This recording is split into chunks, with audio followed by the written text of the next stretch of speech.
نحمده ونصلي على رسوله الكريم اما بعد فاعوذ بالله من الشيطان الرجيم بسم الله الرحمن الرحيم رب اشرح لي صدري ويسر لي امري واحلل عقدة من لساني يفقهوا قولي۔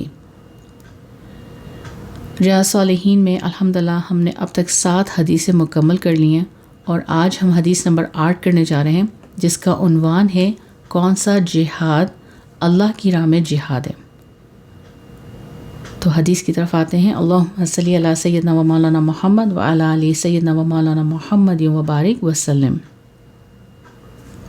حدیث مبارکہ ہے حضرت موسیٰ اشعری رحمۃ اللہ علیہ سے روایت ہے کہ نبی پاک صلی اللہ علیہ وسلم سے دریافت کیا گیا کہ بعض لوگ بہادری دکھانے کے لیے جنگ کرتے ہیں، بعض لوگ قوم کی اہمیت اور غیرت کے جذبے کے لیے کرتے ہیں، اور بعض لوگ محض دکھلاوے کے لیے جنگ کرتے ہیں، تو ان میں سے کون سا جہاد اللہ کی راہ میں جہاد ہے؟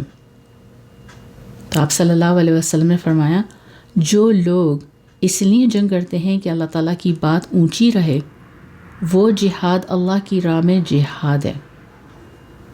یعنی ان تینوں جنگوں میں سے کوئی ایک بھی جہاد فی سبیل اللہ نہیں۔ تو اس حدیث کی تشریح ہے کہ بہادری دکھانا، کسی قوم کی غیرت کے لیے کھڑے ہونا، یہ پسندیدہ جذبات ہیں، بشرط یہ ہے کہ اللہ تعالیٰ کی دین کو سربلند کرنے یا سربلند رکھنے کے لیے کیا جائے۔ محض بہادری اور دکھلاوے کو یقیناً اللہ تعالیٰ کی راہ میں پسند نہیں ہوتا، نہ ہی پسندیدہ اخلاق اور فضائل میں شمار ہوتے ہیں، اور نہ ہی اللہ تعالیٰ کی راہ میں لڑنا کہا جاتا ہے۔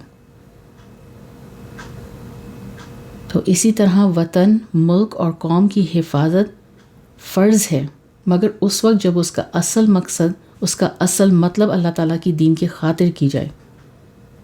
یہی وہ جہاد فی سبیل اللہ ہے جس میں آخرت کے ثواب اور اجر کے ساتھ ساتھ دنیا اور دین کا فائدہ دونوں ہو۔ اب ہم اکثر 2 لفظ سنتے ہیں، جہاد اور جنگ۔ تو یہ جہاد اور جنگ، ان دونوں میں فرق کیا ہے؟ تو جو جنگ صرف وطن کے لیے، قوم کے لیے، حکومت کے لیے کی جائے، دنیاوی غرض کے لیے کی جائے، وہ جنگ ہے، جہاد نہیں۔ اس لیے کیونکہ انہی چیزوں کی وجہ سے اور انہی تمام مقصد کے لیے کافر بھی جنگ کرتا ہے، کافر بھی حکومت کے لیے کرتا ہے جنگ، قوم کے لیے بھی کرتا ہے، دنیاوی غرض کے لیے بھی کرتا ہے، تو یہ جنگ کہلاتا ہے۔